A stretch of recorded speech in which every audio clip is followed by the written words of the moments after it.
So yan guys, paakyat na kami dito sa bundok. Pataas, grabe. Sobrang paakyat yung aming dinadaanan dito sa Valencia, Bohol. Yung aming dinideliveran na customer. So, okay lang. Medyo kayang-kaya lang ni Nerpy yung paakyat.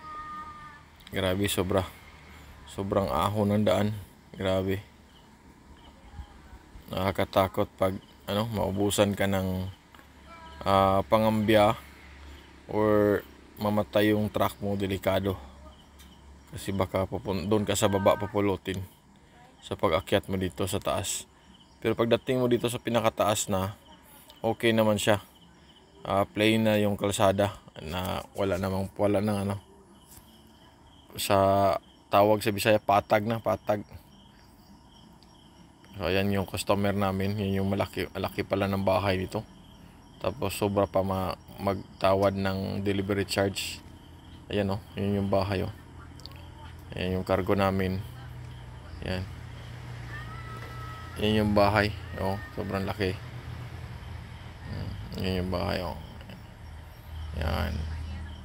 So i-unload na namin yung aming cargo para mabayaran na kami at makaalis kasi sobrang init yung panahon.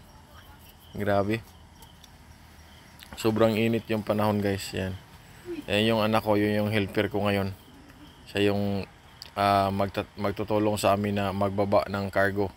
Saka si Uncle Gardy, yung aking kasama na helper din.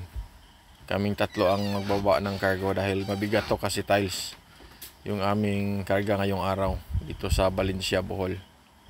Yan. Sobrang init. Tumutulong din yung anak ko sa pag-unload ng aming cargo. Ayan. So malapit na kaming matapos guys. Dito sa aming ginagawa. Yan yung bahay sobrang laki. Grabe. Pero napakakuripot yung customer guys. Kahit tubig di kami pinainom. Yan. Sobrang laki.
So yan guys, wala nang laman yung aming sasakyan.